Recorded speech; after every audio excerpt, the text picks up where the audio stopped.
Purple bird. Welcome to the Pop Cult Pod, broadcasting from an undisclosed location somewhere in the south of Ireland known as the Pop Cult Compound, where we're crazy for film, television, video games, and much, much more. I'm your cult leader, Tompott, and welcome to the show. First things first, a few things we have to cover. I want to address the schedule of the podcast at the moment, because it seems a little bit off. Initially, the idea was that this come out every Tuesday. It's been delayed a couple of times, and there's a few different reasons for that. Occasionally, it's just that I have work, so the podcast, of course, falls to the wayside. I have so far managed to get one out once a week, and that will continue. Other times, it's like a case where I hear some news is going to come out, and I want to delay the podcast a bit for that. So, for example, this week I heard Once Upon a Time in Hollywood was going to get a trailer this week, so I delayed things a little bit, and that's likely to happen. So I guess it's I shouldn't say it comes out Tuesday. I might try to work my way back to that, but it wouldn't make a lot of sense if I put this out on a Thursday or Friday and then put another episode on Tuesday. I'm just going to be cannibalizing that. So that's just an explanation. I guess it's weekly, not Tuesday from now on. The other one thing I should address is probably there might be a bit of confusion if anyone's listening to this, and that is that I put out an episode on the weekend that was in Irish, Oscuelga. So for anyone that was confused about that, I speak Irish. It was St. Patrick's Day, and it was also an Irish language week, if you want to call it that. And so I decided to basically do the last week's episodes in Irish. So if there was any confusion, that's what you missed. You didn't miss anything. I just did the episode in Irish. So no loss there. It actually managed to get more listeners than my English episode, which is a little bit, I guess, scary. Maybe it's a good thing in the long run. I don't know. It seems like it mostly listened to by Americans, so you must have been completely lost. But thank you all the same. With that out of the way, let's carry on with our regular show. Of course, that means the Cool 8 top 8 news stories from across the mediums, and it has been a pretty busy week.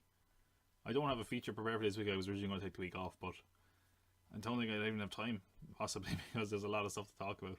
First things I want to talk about is the Flash movie. We got news this week that Ezra Miller, the actor who portrays the Flash, is actually set to pen a draft of the script for this film that we've been hearing about forever now. It's long in development. It's had about 3 different directors. So what's happening here is that he's teaming with Grant Morrison. Grant Morrison, if you're a comic book reader, you probably know a good bit about him.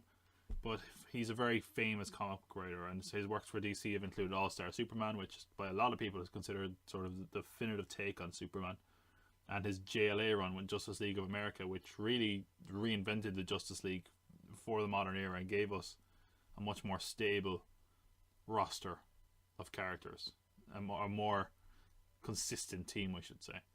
So that characterization is really carried on into the modern era quite a bit. And really that's only the tip of the iceberg with this story. Of course, it's quite odd for an actor to write the script they're involved in for a superhero movie. It's very rare. I can't think of another instance for it. What's happening here essentially? Okay, so the directors on this at the moment are John Francis Daley and Jonathan Goldstein. And I mentioned a few weeks back they were rewriting this film.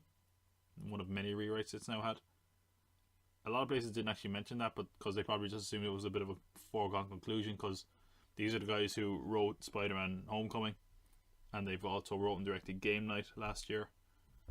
But where things got interesting is that, as you might expect, and something that we've continuously hinted at, is that Warner Brothers and the DC slate are in the process of essentially rebranding itself and course correcting to being a bit more light, a bit more fun, and a bit more standalone.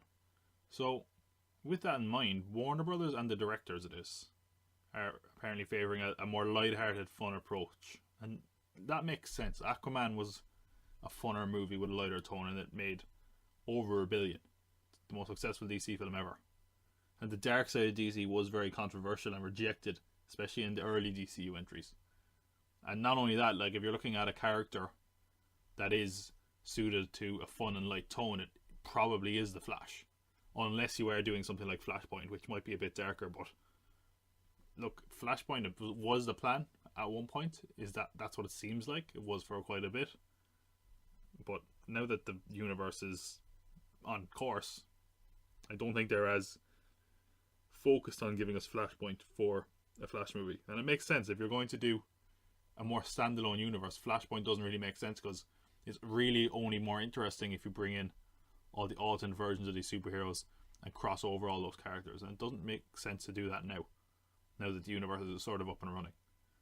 Because they're just bringing in a lot of baggage in. And it never really made sense to me for that to be the first Flash film anyway. You should probably build on this universe first. Their approach is light. That's what they want from the sound of it. Now, Ezra Miller is said to be favouring a more dark approach to the material. And as I said, it's very rare for an actor to take on the writing duties of a superhero movie, especially a huge blockbuster movie like this. And they're just saying that it's showing his commitment to the character and to the project. Now, when we heard the story, it seems like this has been going on for a while. It's since the end of last year. Because the script is apparently close to being turned in, if not having been turned into Warner Bros. Already. Let's look at the possible outcomes here, because there's a few different ones. And I don't know what's the best option. I think the more likely option, and what a lot of people seem to think, is that Warner Bros. Will side with the directors on a lighter approach, because that's what they want as well. And Ezra Miller might walk away. Now, his deal with Flash is set to expire in May anyway, so that could be an issue. Maybe that'll just be another reason. Maybe they'll wait it out till the end of his contract. Who knows? It's really not that far away. On the other hand, what could happen, I think it's less likely, is that if Warner Bros. Did change course and go darker like Miller wants, they might need to find new directors. Who knows if John Francis Daly and Jonathan Goldstein are going to be happy being usurped and such a creative clash with what they want. And that would be about the fourth new director on this project. It's really a mess, this whole film. A lot of people are putting Gambit as a film that was in that level of development hell and consistently changing writers and directors, and it wouldn't be far wrong, to tell you the truth. It really seems like this film is having some serious trouble. I don't understand why. Because of all the characters that they have, Flash is one that should work. On the other hand, we heard this week that the directors are going to write, direct and produce a comedic horror film called The Creeps for Universal. Now, we don't know where that fits in, but The Flash is going to come before or after. But I mean, Flash is delayed again. I think the date we were hearing for it initially was supposed to be 2021. That's looking less and less likely. I mean, I think 2022 could have been a date as well that was thrown around. We really don't know.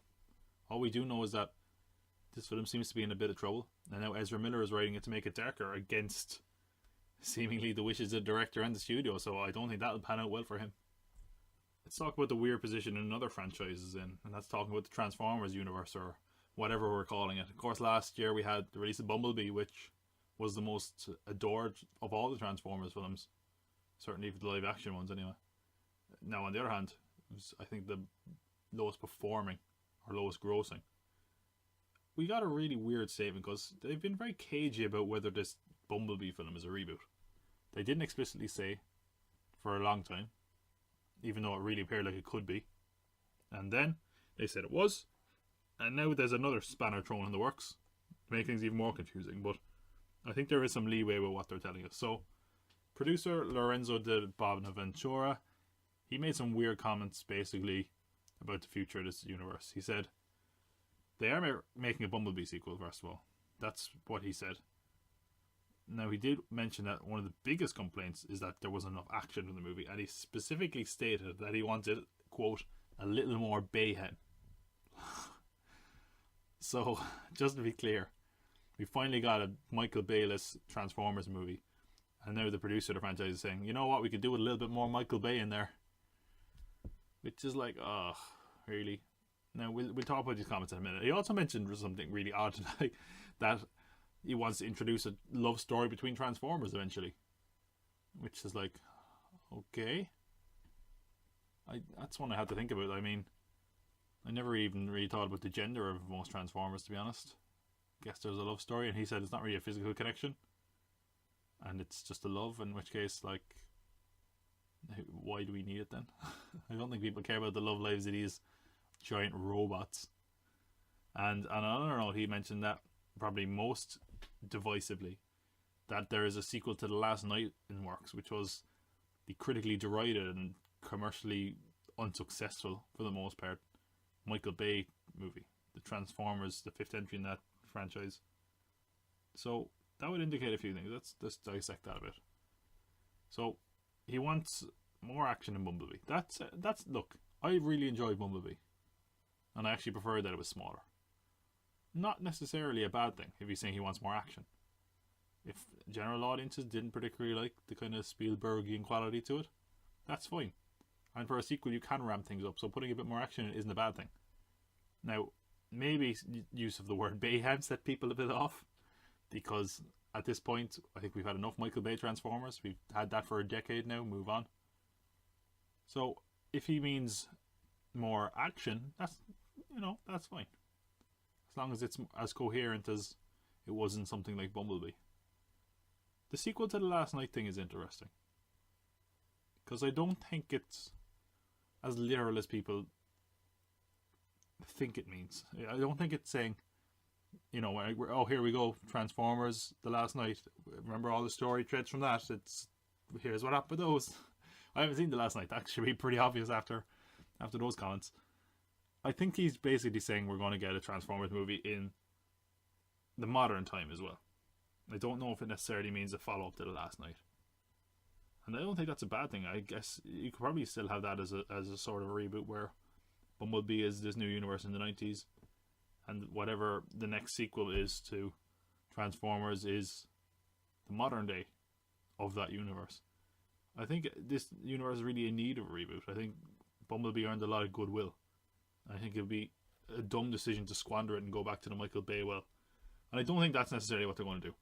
So hopefully I'm right there. Let's talk about another franchise that's probably down in the dumps right now. The Alien franchise, which I guess is in a bit of a strange position following the Disney-Fox merger. But we got news that for the film's 40th anniversary this year, a set of 6 short films are set to be released online by IGN, who brought us the most recent Alien Isolation shorts as well. This will begin on March 29th, before being added to the Alien Anthology social media channels with behind-the-scenes content starting May 5th. Okay, now, I'll go through them in a minute. I'll go through the 6 shorts and our plot lines. What I had heard is that some shorts were rejected for being too similar to the original. So, this could be a good indication that these are going to be quite original, and I think it's good because the Alien franchise is something that really has been a bit stagnant. I mean, they've even brought Ridley Scott back, and it really hasn't done it any favours. And now with this whole Disney merger, who knows what is going to happen, but it looks like we're at least getting some original thoughts in here.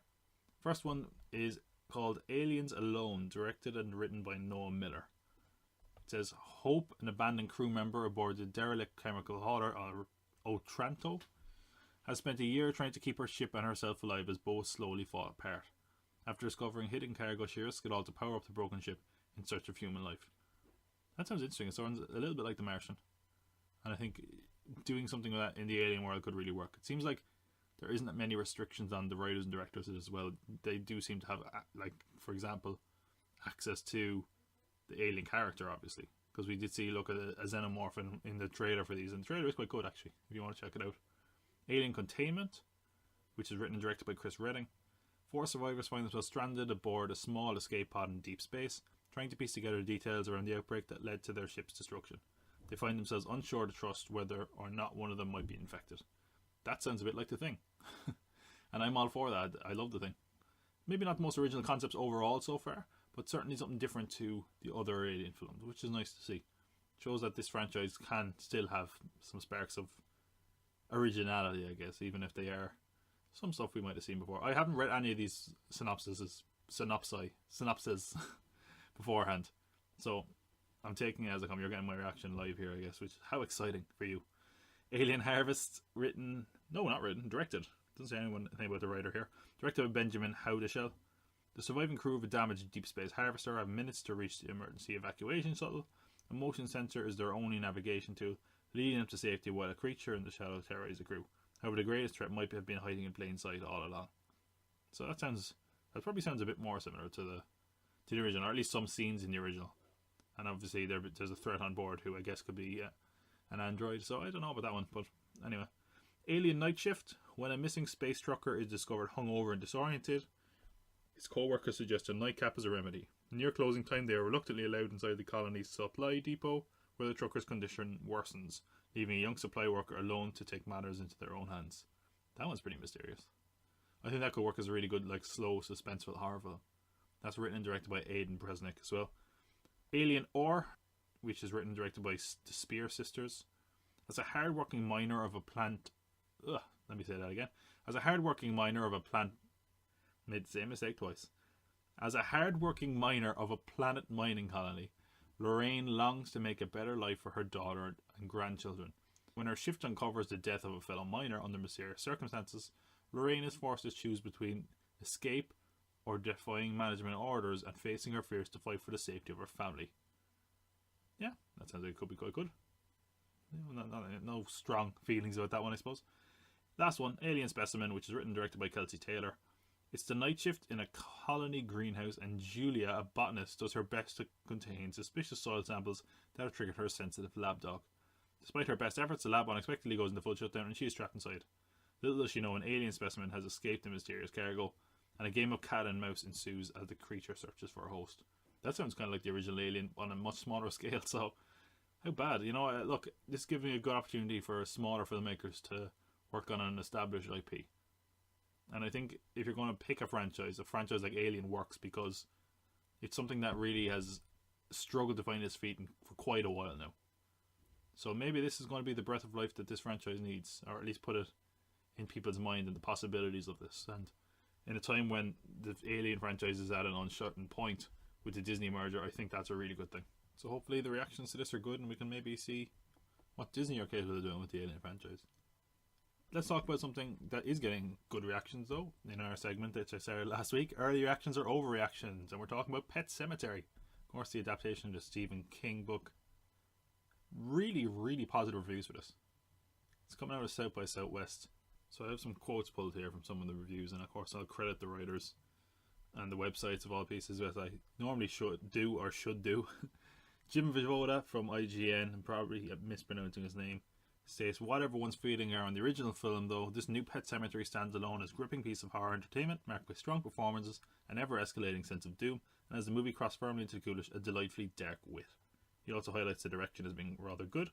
Britt Hayes at IndieWire says that Pet Sematary is more effective than the previous adaptation, at least until the climax. It's the third act that the Coach and Windmeyer's ambitions get the best of them. The macabre poignance of the first two-thirds of the film swiftly devolves into silliness, ending on a note that is neither heartbreaking nor horrific. That's a shame given the 80 or so minutes that preceded it. So it sounds like basically first two-thirds of it are really solid, ending is a bit rubbish. Slash film Chris Evangelista wrote, they're well aware that most of us will know the story either from reading King's novel or seeing the 1989 movie, but the fun and fear comes with those expectations are subverted. The new Pet Sematary pushes the envelope and then some, going further than King even dared. The fact that this is a studio film is both surprising and thrilling. The producers have allowed Koch and Windmeyer to go down some twisted paths and dig up something considerably nasty. Peter the Bruges at Variety says the film is basically all plot all the time, which is plenty efficient for those simply looking to be scared but a little anemic when it comes to making audiences care about these people, all of whose deaths are intended to be seen as not only shocking but tragic. And finally, Monica Castillo at the Wrap. Someone miswrote this as the Warp. It's the Wrap. I quite enjoyed the thrills of the new Pet Sematary, much like I enjoyed the scares of the old movie. It's a terrifying story about death still leaves audiences with much to think about long after the credits roll, and the twists that lead to a new ending are fun to follow. 30 years after the original movie frightened audiences, its source material has given new life to one of the best Stephen King adaptations in the past decade. So, certainly sounds like it might be a step above the original film, and that it's good because it's going to move away from the novel somewhat, and that could be a welcome change considering people are so familiar with the story. It's currently standing at 92% on Rotten Tomatoes after 26 reviews, and on Metacritic it has 70, so this could really be quite a strong film from what it looks of it. And I will say I don't know Pet Sematary all that well. I haven't read the book, didn't see the previous adaptation, and I wasn't blown away with the trailers, but certainly it seems like they've pulled it off, and another win for Stephen King adaptations, and he's really going through a renaissance at the moment. So if this is as good a horror as many people seem to think it is, this is nothing but good news. It comes out the first week of April, so if you're looking for something scary at the first week of April, a bit of an odd time to release it, go for it. Sounds like you could do far, far worse. Well, going from one adaptation to a few more in our pathetically titled segment, I Need a Date, Someone Please Date Me, God I'm So Lonely.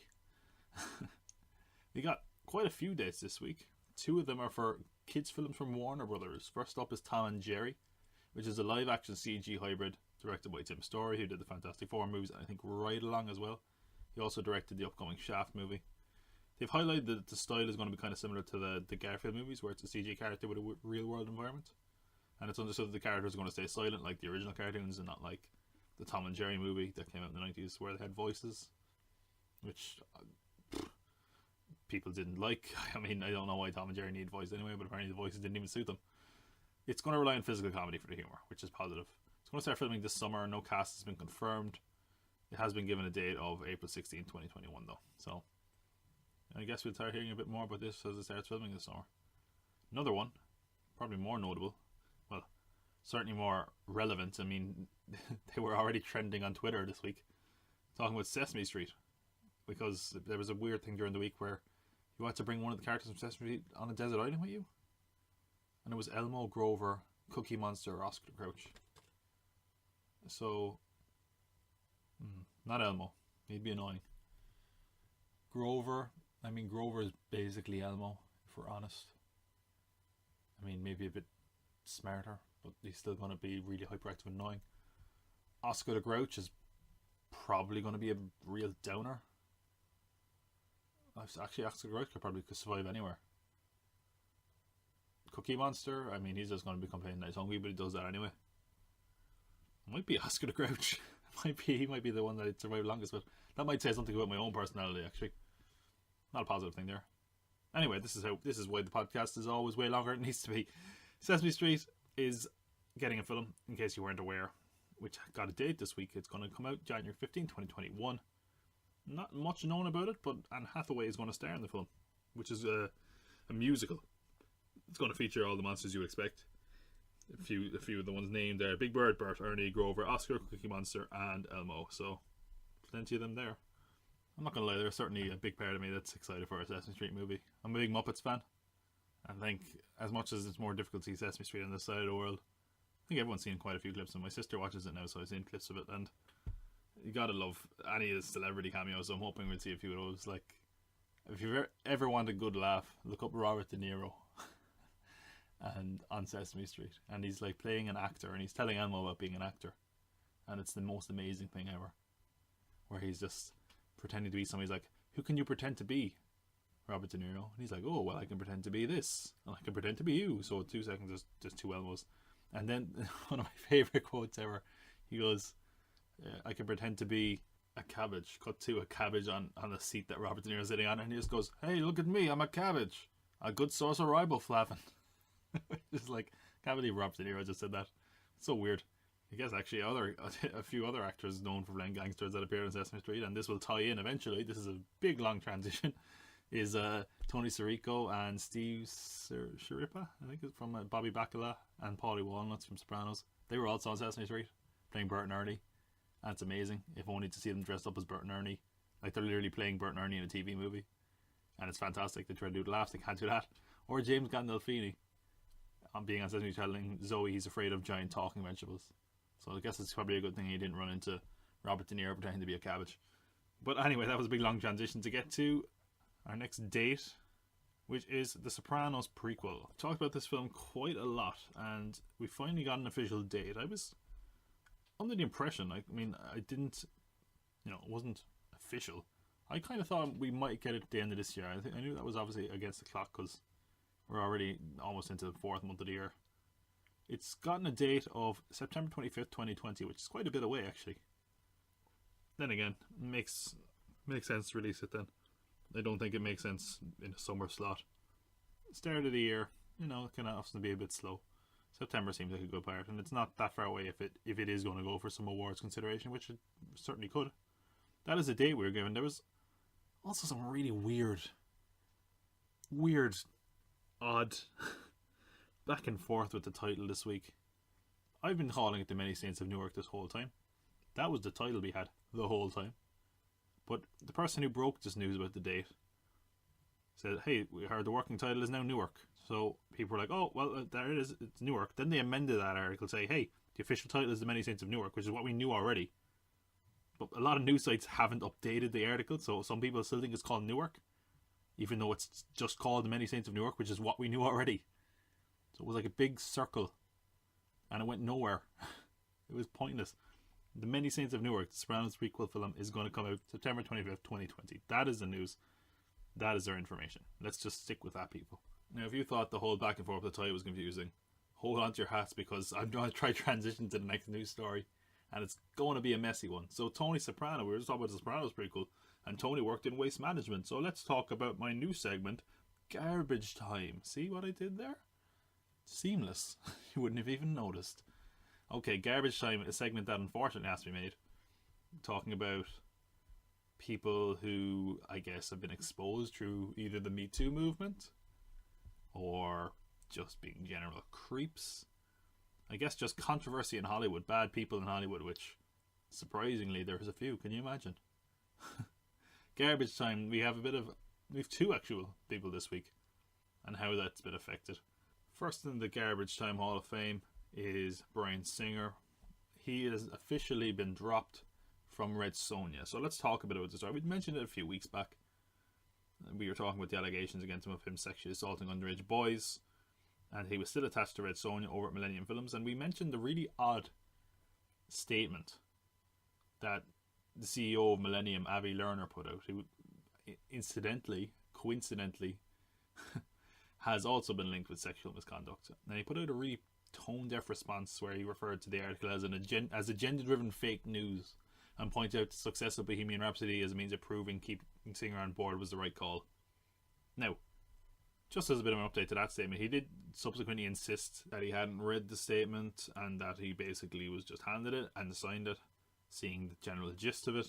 So he did walk back those comments a small bit, but he did stick with the general idea that he thinks Bryan Singer is innocent and shouldn't be judged in the court of public opinion, and he wasn't planning on taking him off the project. Well, as it turns out, Singer has now been dropped from the movie. And not for any moral reasons or any of that stuff, but because the movie looked like it was going to really struggle getting a distributor in the US with Singer attached. So you got to wonder, because there's obviously so much of this going on now, this is why we need a segment for this, talking about people who, are being booted from the industry for a lot of reasons, being blacklisted for all sorts of horrible reasons. If this is going to be a case going forward where films are going to suffer for it. For example, I was talking before about John Lasseter becoming the head of Skydance Animation, and there was of course concern from some of the people involved that having him there could cost them some voice cast roles. People that would be unwilling to work with him because of his misconduct. And as it turns out, Emma Thompson had been linked to the film and then left it because of his involvement. So I wonder if we could be seeing this more and more, where people trying to get back into the Hollywood are going to be shunned. And, in cases where it seems there is wrongdoing. And look, I understand the whole thing of the court of public opinion and all that, and public shaming, but look, Bryan Singer has had a big history of this. And I don't know what the right answer is, but certainly it seems like he has done wrong in some regard. There's been other cases before this where it's like, I don't think all of this would happen if you were completely innocent. And maybe that's the wrong thing to say. I don't know. This is a touchy subject, but whatever the case, he's no longer attached to Red Sonja. I wonder what happens with this film next now. This film they've been trying to make this film for ever. Been in development hell for a long time. Originally, Robert Rodriguez was going to make it with Rose Byrne, I think it was. So who knows if this goes back into development hell, or whether Millennium Film will try revive it with someone else. Regardless, the version with Bryan Singer is certainly done. I wonder if we will see Singer again, because could be it for him. Certainly I cannot imagine any major Hollywood studios likely to work with him. On the other hand, we had someone even higher up the chain than Bryan Singer this week who resigned amidst the scandal. It's again a different case. The CEO of Warner Bros., Kevin Tsujihara, who we've mentioned a bit before, especially in talking about the DC slate, he resigned in the wake of a casting couch scandal. So there's a really long article about this. I think the Hollywood Reporter put it out, and it's hard to go to give the whole story, but the general gist is that text between him and actress Charlotte Kirk, which also include links to Brett Ratner and his partners at Rat Pack. Of course, Ratner has had his own scandals in Hollywood regarding the whole Me Too thing. He allegedly promised to help this actress with her career and get roles in exchange for sex. It does seem very clear whether or not she extorted him. A lot of the texts don't specifically show her in a particularly flattering light either, but it certainly does seem quite evident that to a certain degree there was a deal made between Kevin Tsujihara and Charlotte Kirk. She was clearly unhappy with what she got out of this deal. Whether that's a fact or so, we don't know. But regardless, Kevin Tsujihara was a married man. This happened, I think, in 2013, they're saying. And who knows the reason that it's coming to light now. I think Charlotte Kirk is claiming she didn't come forward, and she has said it was a consensual relationship. And they ended it on decent terms, and there was misunderstandings on both sides. So it's a bit more complex than the regular stories. But regardless, Kevin Tsujihara has resigned.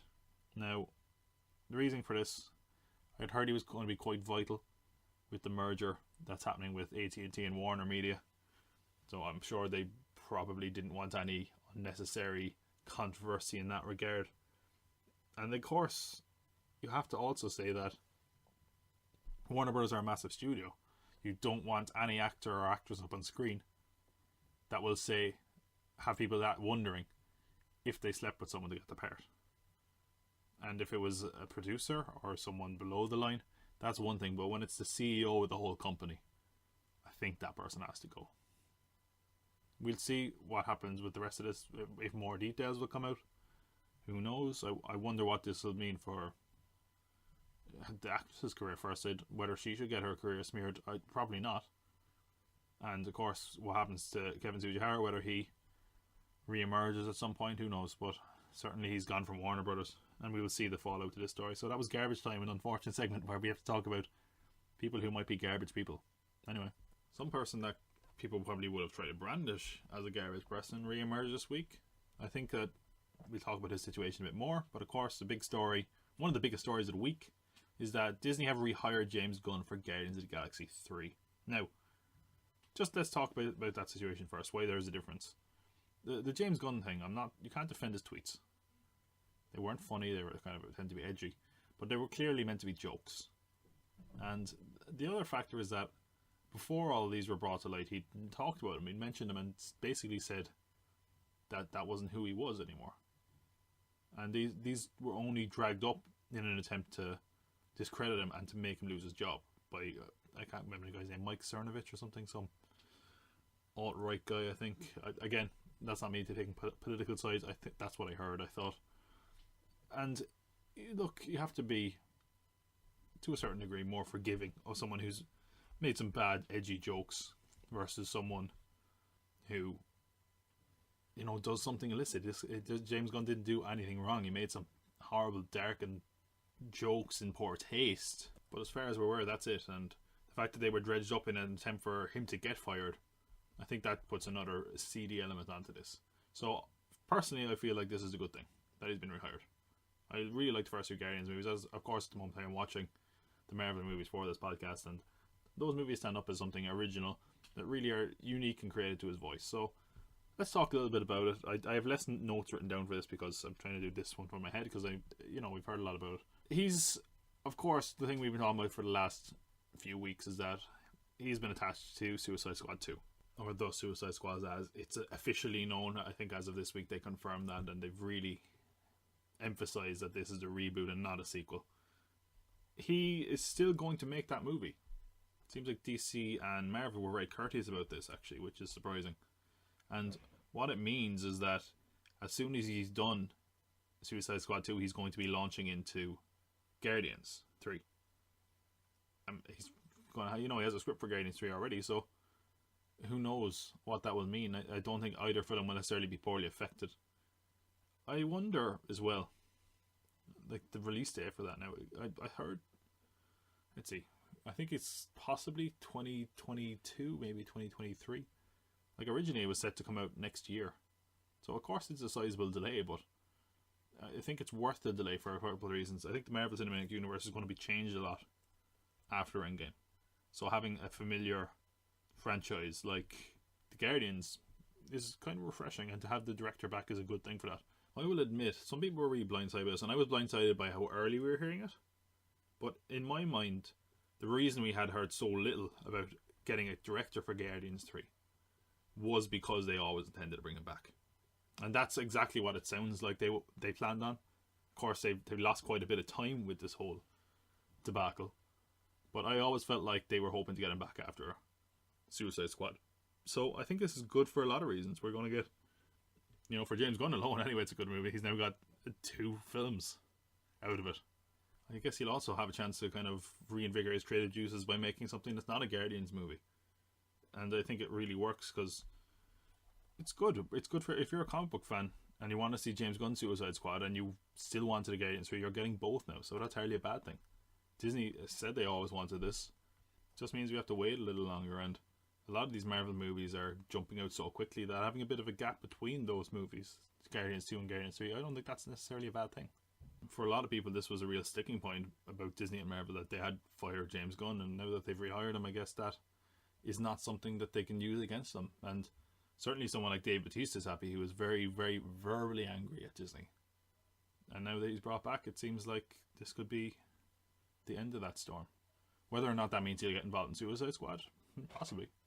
I don't know, we'll have to see. That was the rumour going around, but I do wonder, will there be any changes to the script or to James Gunn's plans? Because, of course, initially this was going to come out next year, a year after Endgame. Now it's going to be coming out significantly later. I mean, Marvel could even be building towards their next Avengers film, whatever that is, Avengers 5, I guess, by that point. Whether or not there's going to be any changes to the universe or to the characters, and could maybe even something that affects the lineup. That's up in the air right now. I would assume not. But you never know. Of course, quite a significant gap can have adverse difficulties, especially when you're working in the framework of a large franchise. Now, the Guardians have generally been quite removed from that. But after the latest Avengers, that could change. We don't know. They could be a bit more integrated into the universe. I don't know. Time will tell. We'll see where this is going to end up. Of course, it's still a long time to go before we get another Guardians movie, but I'm sure we'll hear information on Suicide Squad and probably next Guardians over the next while. And the last bit of news we had this week, of course, was Google have announced what they're going to be doing in gaming. The Google Stadia got announced. Let's discuss a little bit about what we know. It's going to launch this year in Europe, US and Canada. We don't have a date for it exactly. We don't have a price point, which is, I won't say it's concerning, but that is the big question mark above this whole thing. Here's what we do know. It's not a console. That's probably the most vital thing. The Stadia is meant to support desktop laptops, TVs, tablets and phones. It's a streaming platform for video games. Now, the idea is that it's going to offer people access across all those devices. They showed a few demos. The idea is that you could be playing Assassin's Creed, is the game they are playing, on your laptop, then pick it up on your TV or pick it up on your phone. So that's the whole idea. They're saying that it's more powerful than both the Xbox One and PS4 combined, and it's going to offer 4K 60 frames per second gaming, with the hope of eventually offering 8K 120 plus frames per second. So as we said, they had a demo. Their demo was highlighting a computer with no hardware acceleration and an incredibly weak hardware in general. The game can run perfectly because it's running off their servers. So the idea is that regardless of technology, you're not going to be held back for good gaming because they're the ones that are essentially processing it. You're just streaming it over to them. They also showed how seamless it was transitioning between devices. They put a lot of emphasis on the fact that you don't have to download the games. It's really going to be almost immediate access. You're not going to download it, it's just going to stream directly as soon as you go into it. So the idea is this whole Netflix for games, which is a term we've heard bandied around in general. I know Xbox is a Game Pass, and their hope is that that was kind of a Netflix for games, but that you have to directly download. PlayStation have PS Now, which is a bit more similar to this overall, as well as a few other ones, but we might get to that in a sec. They showed off their controller, which it connects through Wi-Fi to the game, which runs from their data center, obviously. It looks kind of like a blend of a PlayStation and an Xbox controller. They're putting a lot of emphasis on the streaming and sharing options available as well, because of course Google own YouTube. Something they did show is state sharing, where you can basically pin a moment in the game, and then through a link you can allow other players to play the game from that exact point or in that same context. So in other words, if you're at a point where it's like, you won't believe what happened to me, pin that, now they'll get to play the exact same scenario. Or if you even say stuck on a game and you need your friend to get you past it, I guess that's another way you could use it. They also showed something called crowdplay, where you can join a game queue on YouTube with a video game streamer. Is probably the best example. So let's say you're watching someone play Fortnite, you're playing against a friend or whatever, and then it's like you can join a queue to play with that streamer. So I think that's the general idea. So there is going to be a lot of integration into YouTube, because obviously video game streaming and sharing is a massive market. So if Google can get in the gaming industry, they'll probably push YouTube up even more as a streaming platform for gamers. Something else that we got, I will say we didn't get a lot of it, and that is who is going to collaborate with Google on this. Confirmed so far are Ubisoft. Of course, they showed Assassin's Creed, but they mentioned that Ubisoft are going to be supporting them, along with id Software, who are working on Doom, of course, and the next Doom, Doom Eternal, is going to be on Google Stadia, which is quite a good get. I think it's no surprise Doom has kind of popped up on a lot of consoles across the board, so the fact that they're getting a new one is quite good for them. There was also some teases. Some people thought the teases were teasing, for lack of a better word, Metal Gear Solid and Red Dead, so we shall see. They have partnerships with Unreal Engine, Unity and Havok as well to support the console. Like, it's really early days, so there's a lot of questions regarding it overall.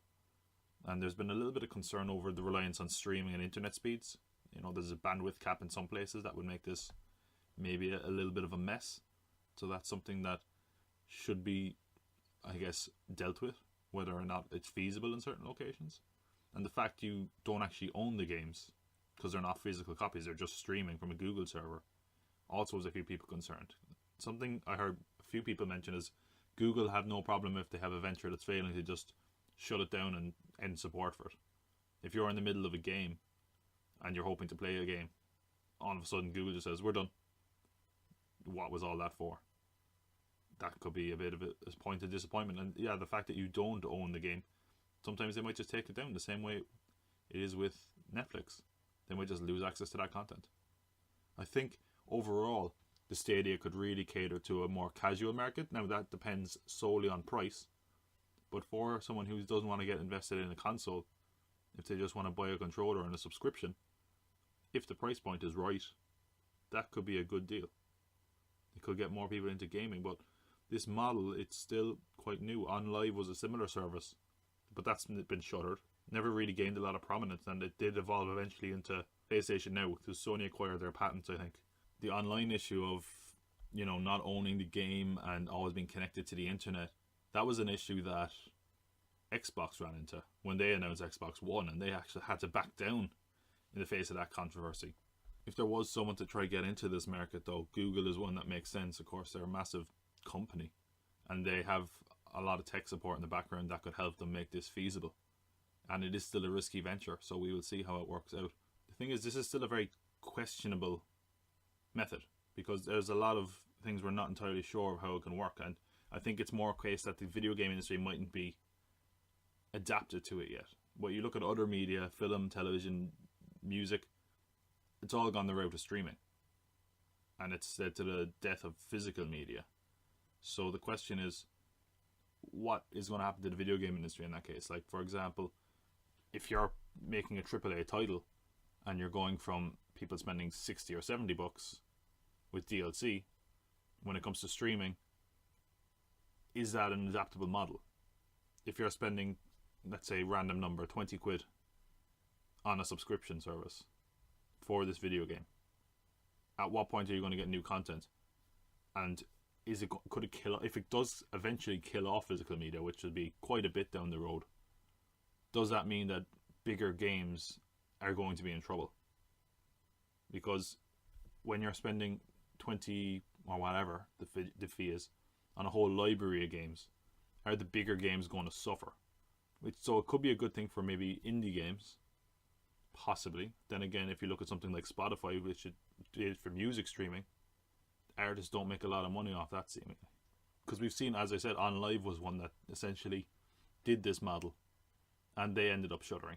And Xbox have tried to do something to a certain degree in that the internet access aspect of it, and they had people up in arms about it. There is still a lot of question marks about this, but it does seem that technology could move that way. In fact, Microsoft are working on Project xCloud, which is said to be something similar. So we really don't know, but whether or not this is where the future lies, could, but there's a lot of questions about what sort of future it would be for the game industry if it does move down this way. I've heard a lot of people suggest you're going to be dealing with adverts. It's going to wreck the flow of gaming to a certain point. So the suggestion is, since this is a new model where they're trying to keep people subscribed for as long as possible, it could lead to a lot of unnecessary padding or other aspects to make a game feel prolonged, just to keep people there. Meaningless stuff in times, ruin the narrative or the structure of a game because of that. And that is also something that could happen. And if everyone starts going with a streaming platform, are we just essentially going to have a total digital gaming landscape where, much in the way we now have a load of streaming services, like we have Netflix, Amazon, Hulu, are we just going to have Google, Sony, Microsoft with different streaming platforms? And the question of whether that's even better is also up for debate. Whether or not financially the video game market is adaptable to the streaming service. That's a big question, because if you are to deal with such high budget games and games that are at such a price point of 60, 70, bucks, is it going to suffer when all of a sudden you're spending a flat subscription rate? And if the model went this way, could that mean that AAA games would really, really suffer? Or is it just unsustainable in that if you have to now spend 20 quid on a subscription service and another 60 quid to get a game? And in that case, what's the real cost of this? Is it going to be better for the consumer? Is it going to be way more expensive in the long run? That's something that really needs to be considered. This is something that is so new, and while it could be the future, there's still a lot of question marks hanging over its head, and Google are probably the first big tech giant to get on board with this, so we will see how it goes. They haven't revealed a price point, which I think is interesting. They said they're going to give us more details over the summer, so we will see how this works out. I will say as well, of course, this was a demonstration, and they allowed people to have a kind of hands-on impression. And the overall vibe of this, the overall impressions, were positive. They did say there was dropped frame rates. That was kind of the big issue. And they said that it was impressive considering how little processing power they were using for these games. Like someone said, they were downloading something in the background or doing a virus scan, and the game was still fairly seamless. And it should be noted that the hardware they were using there, though, isn't going to be the method that Google are going to use. So whether or not this is adaptable to large portions of the world as far as a bandwidth cap or limitations on, internet speed, could that mean that essentially it's not feasible to work in some places? Now, again, I think for a lot of hardcore gamers, it could be a scary concept. But to them, what's going to matter is the gamings. And we haven't seen any exclusive content. They haven't announced a lot of content that is going to be on it. So what this could be, it could just be a platform for generally games that are not big anymore. Games that came out years ago. I think, as I said, this platform is hoping to cater to more casual fans. And maybe that won't be an issue for them. Maybe this could just be an alternative to get people who wouldn't normally game into gaming. I don't know, we'll see. There's a lot of question marks. A lot of things up in the air with this, but it's an interesting development, and we will see how it plays out. And of course, we'll give updates here as that come. So I think as interesting as the Stadia is, it's almost so very interesting because of the questions it raised for the future of the gaming industry, and we'll see where that goes out. But that's our news this week. About 8 news stories there. I don't think we're going to have time for a feature this week because spent a lot of time on those ones, but we won't spend as much time on these ones because these are our quick hits where we look at the smaller news stories and then point and laugh. That sounds really mean. There's not a metaphor there anyway. This is just small news stories that are a bit ridiculous. First up, we have Wonder Woman 1984. Producer Charles Roven has stated that the upcoming Wonder Woman 84 is not a sequel, saying Jenkins was just determined that this movie shall be the next iteration of Wonder Woman, but not a sequel. And she's definitely delivering on that. It's a completely different time frame, and you get a sense of what Diana/Wonder Woman has been doing in the intervening years, but it's a completely different story that we're telling. A standalone film in the same way that Indiana Jones or Bond films are, instead of one of continuous story that requires many installments. So, a movie with returning characters, with the same narrative from the last movie, that fills us in on what has been happening between the first movie and this one. Cool, so we're getting a sequel to Wonder Woman then. Die Hard is set to get a board game. USAopoly and Fox Consumer Products have announced a tabletop board game inspired by the first Die Hard movie. Now you can have a few friends over and proclaim, "Welcome to the party, pal," or "Get together and have a few laughs." Or you could play the Die Hard drinking game. It's easy to play. All you need to do is drink until you forget that the last movie we're probably going to get from the Die Hard series is A Good Day to Die Hard. This is why I drink. David Tennant has announced he will not return as the Purple Man for Jessica Jones Season 3. That's okay, David. Neither will any of the viewers of the last season. Well, as short as that segment was, this segment is going to be incredibly long because it was a really busy week for trailers this week. As we move on to trailer trash, where to start? Okay, I'll start with Toy Story 4. Of course, there's an Avengers trailer, but we'll get to that at the end. Toy Story 4 trailer, just starting to look more and more like a movie about Woody's midlife crisis. Okay, let's just talk a little about it. So, this is kind of our first real trailer. We had a lot of footage before this that was sort of clips and very odd footage. I kind of lamented that before, where I was like, I'd like if we just got a proper trailer, and this is what I really expected. So, essentially we have this new character, which we've seen a bit before in previous footage, Forky, and he's now Bonnie's favourite, which raises a lot of existential questions. Which, I mean, question whether Forky is a toy or not, and his purpose in life. We see him asking that a couple of times. And then there's a question of what it is that makes a toy in this universe. Like, is it as simple as gluing googly eyes into something? And that raises even more questions. We might get to a few of these in the end. It's really baffling if you overthink it. So Woody and Forky end up lost, and they stumble upon an antique store where Bo Peep has ended up, which I think is actually possibly a good way to essentially explain why she looks a bit different. Maybe she's been restored to what she looked like when she came out initially, if she is an old toy. So that is possibly a way they could explain her new look, I guess. New characters are introduced as well. We see our villain, our presumed villain. I think it's pretty clear it is our villain. Gabby, voiced by Christina Hendricks. And she's basically a pull-string doll from the 50s with a defective voice box. That meant that no one wanted her. So they kind of said that this is essentially a character that lashes out at the world because no one ever really wanted her. So it's a bit of a tragic villain, which is interesting. She has an army of creepy looking ventriloquist dummies as well to do her bidding and kind of keep the antique shop safe, called Benson. Although I don't entirely know why they can't talk.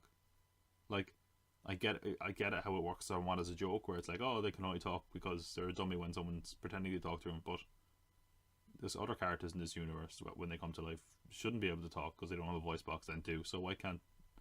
Again, I guess it's a joke that if you overthink about it, doesn't work really. Another character we got is one that's going to be voiced by Keanu Reeves, and that is Duke Kaboom, the fantastically named stuntman doll from the 70s that's clearly inspired by Evel Knievel dolls. Duke is also a character that is a bit disappointed in himself because he can't personally do any of the stunts his character is advertised to do with the commercials. So I'm sure we get a moment in the movie where he gets to do one for the first time. What we are really seeing though with these new characters is we're seeing characters that are either somewhat defective or they're kind of old to a point where they're almost irrelevant. And maybe we're at a point in Woody's life where he's starting to feel like he's at an age where he's no longer relevant and maybe he can move on or say goodbye. So that is possibly an interesting aspect. Another character we briefly saw, in fact most people probably missed her. She's a small character that's sitting on Woody's shoulder when he's talking about people looking out at this fun fair called Giggle McDimple. She's like a tiny little cop character. The smallest character in the Toy Story universe is what they've said so far. And we actually see Bo in her old outfit at one point. And I'm wondering if this is a flashback to how they lost Bo in the beginning. Because she's kind of in a box. And maybe she's being abandoned by Andy. Because we don't really find out what happened to Bo in this series. It's just in the third one, they're like, we lost a lot of people. And they say Bo. And he's like, yeah, Bo. But we never really find out what happened there. So maybe she was abandoned. Maybe Andy was sick of her. Which would be a darker way to take the story. It seems unlikely she just ran away though. Because that would be incredibly odd. Of course, there's also the possibility it could be a shot from this movie where they're trying to smuggle her back to Bonnie. And so that Bonnie will have Bo Peep. And she'll join the rest of the toys in her playroom. So we don't entirely know. But it is an interesting shot for one. Shows that we will at least get the classic look for Bo Peep. I'm not sure though. To me it feels like this is, to a certain degree, just the story of Toy Story 2 again. You know, it's Woody being lost and meeting new toys and getting a new outlook on life because of it, and sort of questioning his own place and whether he'd be happy moving on. And that's something we saw in Toy Story 2 a lot. It's just that the setting here is an antique shop and a fair, so I'm not sure if this is as fresh or as necessary to tell as a story as I'd hoped, but we'll keep going with the trailer. They used the Beach Boys in the soundtrack, which I thought was an awful pick. Just a really obvious choice, and I don't think it fits with the Toy Story world at all. Like, that real kind of music just doesn't really... I don't know, I'm overthinking it, I guess, but because it is just a trailer, but it's a bit of a nitpick. I just felt it was a really lazy song choice. One shot that everyone's talking about is the shot of Andy, because he looks entirely different, and people are like, what? That's not Andy, it can't be Andy. I think people are forgetting that the last time we saw Andy as a kid was 20 years ago. Like, the technology has changed, and if we're really honest, Pixar films didn't have the look of humans right for a long, long time. So, of course he's going to look a bit different. Especially early on, they didn't have the look of humans right. Andy has to look as a kid now. So he's going to look more natural than he did 20 years ago. And so I've seen people say, oh, it could be Andy's son, but that doesn't really make sense because the room layout is the same. He has the same posters on the wall. I mean, did your dad... I mean, even if he did give you toys, he probably didn't give you posters that were 30 years old at that point. It just doesn't make a lot of sense. I think it's much more likely that this is Andy and that we're just getting an updated look at him because the technology has moved on. So, it seems like the film is really trying to pull at the heartstrings and tease that Woody is essentially, for lack of a better term, setting off into the sunset. That he's done. I'm just still not entirely convinced that this was a film that needed to be made. And maybe that's just my own personal feelings. I don't know. I think the character of Forky is interesting for a lot of reasons. He raises a lot of questions, but some of them might be universe breaking. And again, look, it's a kids' film. I understand that. But let's just look at these are some of the questions I've jotted down based on this, okay? Because the character of Forky basically just is spawned, more or less, by Bonnie. And it raises one question, first of all. At what point does a character or a toy gain sentience in this world? So, was Forky sentient as a spork? And he only got sentience as soon as he got eyes in a mouth? Did the eyes make him come alive? And if that's the case, does that mean just putting googly eyes on something makes it alive in this world? Or is the act of playing something that makes it come alive? In which case, all the balls we see in Toy Story, which don't seem to have the same sentience as a toy, are they alive? They just can't communicate. So in other words, anytime you kick a ball, are you hurting it? And is that all it takes to make a life in this world? Googly eyes? Or just wishing it had sentience?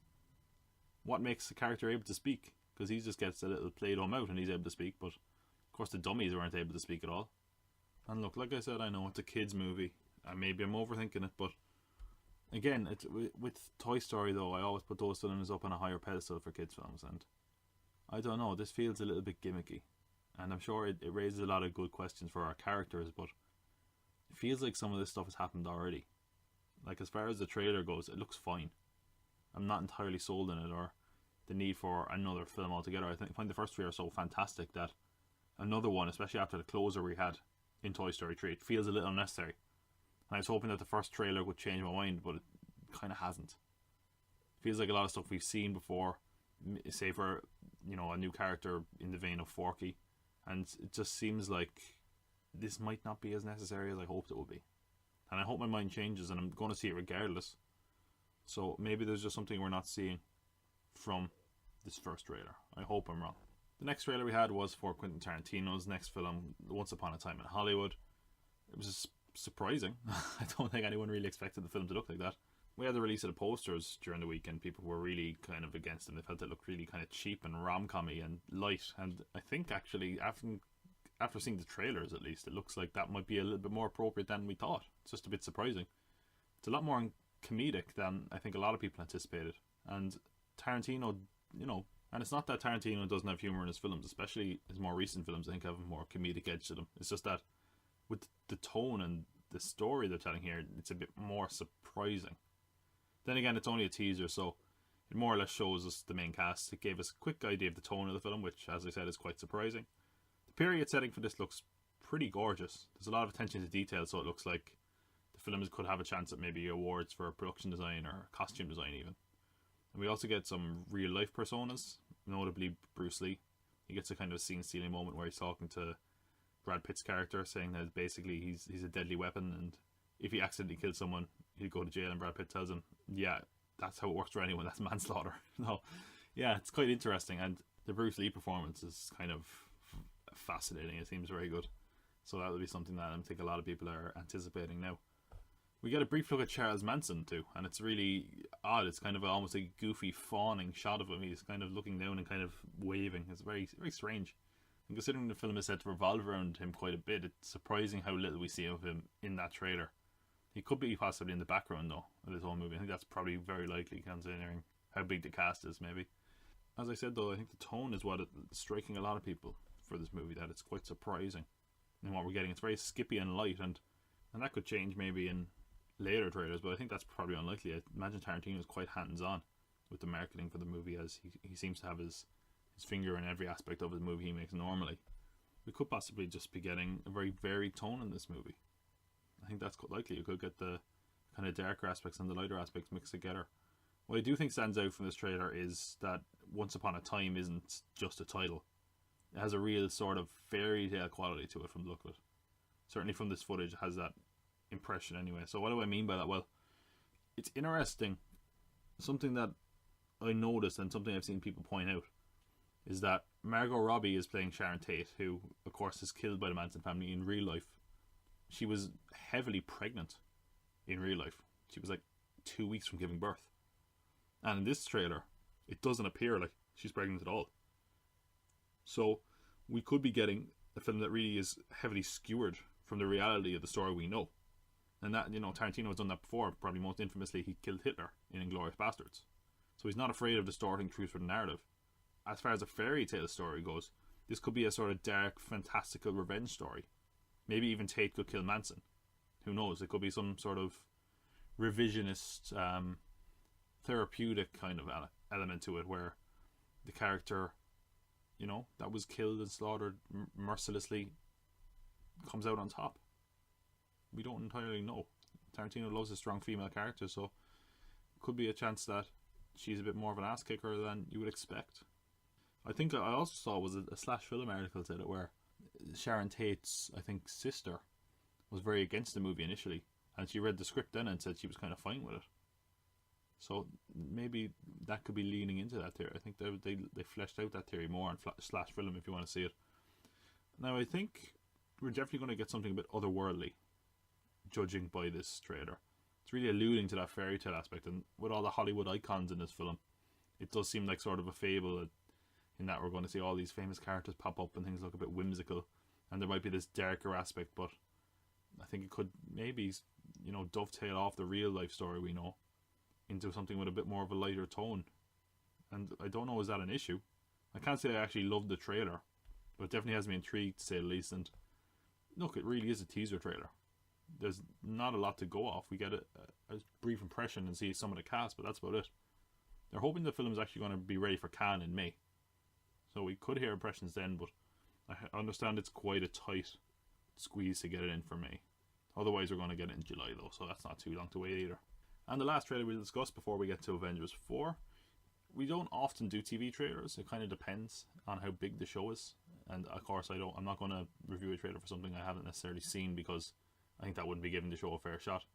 But something I have seen on a TV show that is massive, in fact, online, at least on Twitter, this trailer steamrolled Tarantino's trailer as far as mentions and interest go, and that was a trailer for Stranger Things Season 3, which, this was a bit of an odd trailer.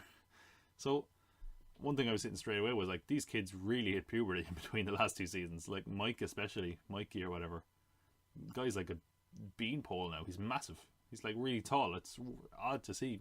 Really, these aren't the kids we went through the first season with anymore. They're grown up, and that's something that we see throughout the trailer in general. You know, like, it looks interesting. And the real theme of the trailer, as I said, is that they're growing up and things have changed. So I guess the characters hitting puberty, it was inevitable, and at least they're doing time jumps that are quite similar to the gaps the show is taking. And the theme of the whole trailer is that they've grown up, so it's in fitting with that, certainly. I think it's going to make things a lot fresher as well, that aspect, because it feels like after the second season we kind of had an impression of, you know, it was like, okay, we get Stranger Things now. It's sort of like almost become a parody of itself, so it seems like it's somewhat moving on from that a little bit, which is probably for the best in my opinion. So here's what we get from the trailer. Nancy and Charlie look to be getting jobs with the Hawkins Post newspaper. The kids look like they were building some sort of communication tower. Maybe some sort of radio beacon or something. That's what it looked like. There seems to be a tease in this that Joyce and Hopper could be an item. There was like brief teases to that in the last season towards the end. Because we see Hopper being stood up for a date and then we cut to Joyce at home. And really Joyce is sort of, seems to be under the impression that she might leave Hawkins, which could you really blame her? I'm surprised more people don't leave this town where everything bad happens. Like, get out. Why are you waiting in this town? The mall seems to be the big new setting in the trailer. The whole trailer is more or less built around it. And we see that Steve is working there and the people of Hawkins are protesting at one point about the mall being built. So they're mad about it. And whether that's an aspect, I don't know if this mall could be some sort of cover for a secret government facility. There are also brief hints and teases about the Upside Down. We see shots of 11 in the Upside Down, and Billy also seems to have, I think it's Darcy Montgomery is the name of the actor playing him. He has like a wound in his arm at one point that really looks sort of upside downy, for lack of a better term. So it looks like he could be either have travelled into the Upside Down, or at least been affected by it somehow. We don't entirely know. There's also a look at the new threats facing the kids and I guess the town in general. A lot of our big action beats and teases take place in the mall, so it looks like the season could be finishing up at the mall. So it really seems like it's pivotal to this new season, this whole mall, and presumably there's more to it. It could be, as I said, a government facility or something that houses some access to the Upside Down. What we do see, probably most notably, is a new demo monster. It's kind of really messed up looking, like compared to the other ones. It's really graphic and almost disgusting and grotesque looking. It looks really like a mixture of a Cronenberg film and John Carpenter's The Thing, that kind of vibe. The season drops on the 4th of July, so we'll have probably another trailer before then. It does a good job of establishing this new dynamic this season. The kids are a bit more grown up. The mall is your important new setting, and we see a few new characters as well. And as well, there's a little tease towards a few new plot threads. 11 seems to be having a more normal life, at least initially as well, so things are not looking good though for Steve. There's a lot of shots of him in danger and in pain, so I don't think he's going to make it through this season, judging by this trailer at least. And there's going to be an uprising online if he gets killed. People love that character, but it really does not look good for him from this trailer. That's sort of my main takeaway from this trailer, is that we're seeing the new dynamic, which is kids are growing up, the mall is a big new setting, they're trying to move on with their lives, but it looks like they're not done with the Upside Down just yet. And of course, the biggest trailer of the week, one of the biggest trailers ever, officially, was the trailer for Avengers Endgame, which dropped. Okay, first of all, I will say I did a trailer breakdown on YouTube. You can find it in the link below. I went through it beat by beat in more detail, essentially. Like so I guess this is a more abridged version. I fought my way. There's not a lot given away in this trailer, and that's great. Remember, they're keeping their cards close to their chest, and you have to kind of be grateful if you're a fan that can't help watching the trailer like me. There are a few talking points though. I know I said no more surprises. Probably one of the ones people are talking about the most is the character that Hawkeye seems to be training. People are referring to her as Kate Bishop, who takes up the mantle of Hawkeye in the comics later on. I think based on the evidence, it's much more likely it's Hawkeye's daughter. Now, she could possibly play a Kate Bishop-like role. Maybe she takes up the mantle of Hawkeye at some point. All we can do is our best. I think it's pretty clear though that it is his daughter. We see his wife and 2 kids in the background as well.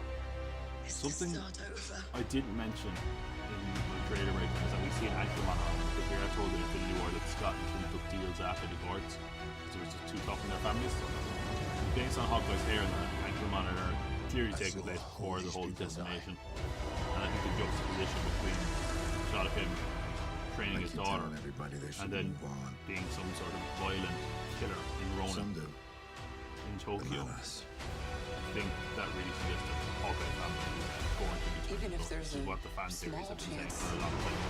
And it looks quite likely. Just as a point of discussion, though, I do think there is a chance we could see Kate Bishop or a female character in general with Samantha Hawkeye. I think there might be planting the seeds there, certainly. And what I could actually see is possibly essentially some Hawkeye teaching his daughter how to use the role, and then maybe a post-snap world seeing the Kate Bishop character as the daughter he lost, a surrogate father-daughter. Maybe, I'm not entirely sure. There was also a rumour that Catherine Langford would play Kate Bishop, so that could be possible, but not entirely sure. That's not her in the trailer. In fact, I think it's one of the Rose's daughters, playing Hawkeye's daughter. Who knows? This could even be setting the stage for possible young Avengers. And, you know, Russo's actually said that the trailers are being deliberately deceptive, which isn't too surprising. I heard they actually only gave about 8 minutes worth of footage to do the trailer. So that shows how guarded they're being about that, because we really don't know a lot about this. Even the trailer has moments in it trying to mislead you, and I'll talk a bit about that in a minute. But like, for example, even when you look at the trailer for Infinity War, we saw that the Hulk was at the Battle of Wakanda, and that was obviously untrue. And in the trailer for Age of Ultron, Scarlet Witch, Vision and Quicksilver were edited out. And there is even examples of that in this, where the shot of the hero lineup in the quantum suits, Tony and Nebula weren't in that footage when we saw a bit of it at the Super Bowl. Now, the fact that they're being edited out, and the fact that they're there now, that doesn't necessarily mean they're there in the film. They could possibly be putting them in there now, and they're not there in the film. We don't entirely know, because there are some characters missing from that lineup still. So a lot of question marks about that. One example I will say of footage that I fell for with a few reservations, because I wasn't entirely sure. So one of the big points to look at for this trailer is the length of Black Widow's hair. It's giving us an idea of the passage of time and, to a certain degree, the structure of events. Again, I don't know if that's a misdirect. They've got me so twisted up and thinking everything is a lie, which is probably good as far as going to see this movie. Something I guess I fell for. I fell for it with some reservations. Let me explain. There's a scene in the trailer where it looks like Black Widow's collecting Hawkeye from Tokyo, and she goes to collect him the Quinjet, and then they're back on what they're presenting as the Quinjet. Now, I didn't think it was the Quinjet, and I didn't think that scene played directly after it, only because of the length of her hair. But it just made sense, so I figured, hey, maybe it's just my eyes are failing me. Maybe I'm seeing it wrong. As it turns out, it wasn't the Quinjet. What it is that there's a scene in this trailer where Black Widow and Hawkeye are on the Benatar, which is the Guardians of the Galaxy ship. So what does that mean? How did they end up there? What's going on? We don't entirely know, but it is very interesting that they are on the Benatar. As I briefly mentioned before, the shot on the quantum suits, as they're calling them, there's, you know, because I put aside the fact that we're not entirely sure who could be in this shot, who won't be in this shot, because they showed Tony and Nebula. Like, the crux of the first trailer was that Tony could be trapped in space, and it seems weird to just say in the second trailer, okay, he's fine. Especially when the second trailer starts like that again, so I don't entirely know. They could be leading us astray. I'm not sure. So a lot of question about what these suits are for, and the whole idea of the quantum realm. So I think it seems like most people are assuming, and it seems quite likely, that these suits, if they are quantum realm suits, they could be just space suits. I'm not entirely sure. They could be suits to go into the quantum realm and essentially hit one of those time vortexes, which is something Janet Van Dyne mentioned in Ant-Man and the Wasp. So they could be looking at doing time travel to help them do this snap. Again, not entirely sure. But what is interesting is that in an international trailer for this, the shot of Ant-Man looking at the missing posters, he seems to be holding a handle. So he does have the lab from Ant-Man and the Wasp, which is how they got into the quantum realm and the quantum tunnel initially. So that could certainly play a key aspect to this. And we're still not getting a lot of hints about what this film is, and whether it revolves around time travel. That's certainly the most popular theory. In fact, I'd say it's probably likely, but what's good is that these trailers aren't giving us an inch in that department. We don't know if that's going to be the case. So it is great that the trailers are only showing us seemingly quite early on in the movie, because it doesn't give us a lot to go off. In fact, it's a hard one to theorize around, because we're told so little that good chance it could be entirely wrong. I don't know. I think it's also interesting that a lot of the trailer is made up of old footage. It sort of suggests a finality to what they're now calling the Infinity Saga, and that this is an end of an era, and also, of course, helps pad the trailer a bit so we don't have to give away too much footage. I also think it's great that we're now at a point with this universe where they don't need to show us big action shots. We get to see those fresh in the movie when they're there. There's no action beats really in this trailer. We're at a point where we're so invested in these characters that we're just happy to see who's there and what's going to happen in the movie between them. They don't need to give away much of the story as a result of that either. So it's fantastic. I like this trailer. Again, there's not much in it. It doesn't get me much more excited for it than I was already. But it covers up a lot of secrets, seemingly. And I think that's refreshing. I'm really looking forward to this movie. And really, there's not long to go. It's about a month and change. So Not long until we're in the Endgame, as Doctor Strange said. Alright, moving on to our box office for this week, where Marvel reigns supreme again. We look at the top 7 this week because there's a few new entries I want to discuss. So, coming in at number 7, we had Captive State. That was a film I didn't even know what it was last week. Rupert Wyatt's sci-fi film. It came in at 3.1 million, and the audience reaction to this was fairly dire. So this looks like, even though it has a pretty modest budget of I think about 25 million, could still be a bit of a flop. Which, I mean, I guess is not great. So I'm alright with that flopping, I guess. No Manche Frida 2, on the other hand, a low-budget Spanish language film, got 3.8 million from just 472 theatres, which is fantastic. It actually beat Captive State. That came in at number 6. 5th, we had Tyler Perry's Medea Family Funeral, still hanging in there. Number 4, we had How to Train Your Dragon, The Hidden World. And then 2 other entries rounded out the top 3. So number 3, we had 5 Feet Apart, which is a romantic drama from CBS. It actually beat expectations. It actually isn't the only film to beat expectations in the top 3, but we'll come to that in a sec. It came out with 13.1 million its opening weekend, which is a lot better than expected it to. The other release that beat expectations was Wonder Park, which this is the Nickelodeon animated film that they're going to eventually turn into a TV series. I actually heard a lot of the complaints were saying, yeah, it just feels like a pilot episode. But there you go. Came in just shy of 16 million, and it got 4.3 from an international market, so it still isn't even open in a lot of territories. I think some places they're holding until Easter for a school break, so not bad. Beat expectations, certainly. And obviously, as you would expect, top of the box office again was Captain Marvel. For the second week in a row it topped the box office. Just have a look at how it did. Came in with almost 68 million, which gave it a 55.7% drop, which is actually slightly ahead of the average drop for a Marvel movie. I think generally the average is about 56%. The film brought in 119.7 million internationally this weekend. Overall now the film has brought in over 500 million internationally, and after this weekend it should have brought in 300 million domestically.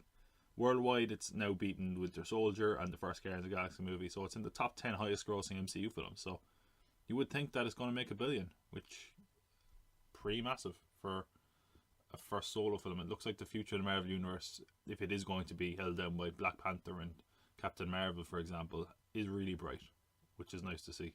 Which brings us into our weekly watch. The film that's likely to top the box office this weekend is Us, Jordan Peele's latest. It's coming out Friday, or I guess today as of this recording. And it's, reception to this has been very positive. People are thinking it's a bit of a letdown compared to Get Out, but again, that's a high bar to set. I think this is going to be a real crowd pleaser coming in to the end of the month, and it looks like it's going to do phenomenally well as well. Drag the Cost Concrete is getting a limited release. I think it's also on video on demand now, or it will be soon. Has a 58% on Metacritic. I do like this director's films. S. Craig Zahler, I think his name is, but this looks a bit slow, and it's like 2 hours 40 minutes long, so I don't know. We'll see. I might check it out. And the last film of note this weekend is Hotel Mumbai, based on the real-life siege of the Taj Hotel in Mumbai. Getting some pretty positive reviews overall, so mightn't be too bad. Moving on to our television. We have a few decent premieres this week. Starting off first, we have Happy Season 2, which is beginning on Sci-Fi on Wednesday. I have not watched the first season of this, but I've heard very good things. What We Do in the Shadows, based on, of course, the film from Taika Waititi and Jermaine Clement, is going to begin as a TV series on FX. The pilot is directed by Taika Waititi and written by Jermaine Clement. So I love that film. I think it's one of the best comedy films of recent years, and the reviews for this have been very positive. So I'll be certainly checking that out when it airs on Wednesday. Also on Wednesday, we have Jane the Virgin, which begins its final season on the CW. Again, one I haven't checked out, but I've heard quite positive things about. We have a pretty big video game release this week, which is Sekiro Shadows Die Twice, which is the new game from Software, which will be out today. I've heard really good things for this altogether. So if you're into that, I mean, I'm imagining like From Software's other games, it could be quite punishingly difficult. But if you're into that thing, it's worth checking out. And on Netflix, there's not a lot on Netflix actually this week. But one of the things is one we've talked a bit on the show about before is The Dirt, which is the Motley Crue biopic. It just came out as of this recording, if you want to check it out. Reviews for it have been a little bit mixed. I've heard it's a bit trashy, but I suppose that's what you should expect with Motley Crue. And then again, you know, it's a Netflix film, so you're getting to watch it from home, so maybe if you're going with lower expectations, you might enjoy it. I think I might check it out eventually, if nothing else. Well, that's all of our regular segments. Normally this is where I go on a feature, but let me just talk a bit about what happened this week. So, I was going to take the week off. You know, I've done 10 episodes, I was pretty happy with that. I wanted to take a quick break, maybe get a few segments in line. And what happened was, there was a lot of news this week. Of course, James Gunn got rehired. Avengers trailer came out, along with more big news that happened this week. So I decided that I wouldn't take a break, and the problem with that was I normally would have started working on a feature by now. And I didn't really have time to pull together a feature this week. And at the end of the day, this episode is already over an hour and 20 minutes long, so I don't think it would make a lot of sense to just record something for the sake of it. And I could do something of lesser quality, but it wouldn't be as well researched or written as I like to think some of the other features are. And I don't want to do that just for the sake of it. It would just be filler. So there is no feature this week. I talked a bit more in depth about some things I wouldn't usually talk about, so I guess that helps. Of course, we had a lot of trailers out this week as well that I wanted to discuss, because I didn't want to, generally I try to keep to 3, I didn't want to shove one out because I felt like they're all pretty big releases, so it would be a shame to just push one out for the sake of it. So the show was a bit longer than usual anyway, so I don't think that I would have put a feature here even if I did have one prepared. So next week, what are we talking about? Well, originally I was going to do Marvel Cinematic Universe Phase 2. I've had to delay that for a good reason, actually. So, you know, I shook some hands, I kissed some babies, I scratched some backs, and, well, that got me nowhere, but I did manage to get an early release ticket for Shazam. So I'm actually going to be seeing this on Wednesday now. So next week I'll have my review for Shazam. I'm not going to put spoilers, obviously blatantly, because it isn't on general release by that time. So I'm hoping next week's episode is going to be out by Thursday. I know, again, that the show has been delayed a few times, and I have still managed to get out one a week, so bear with me. There's times where I'll be on time, and I'll slowly, hopefully, get back to releasing it on Tuesday. But until then, I guess I need to change my catchphrase. I will see you next week. Sure, you know, that looks like that.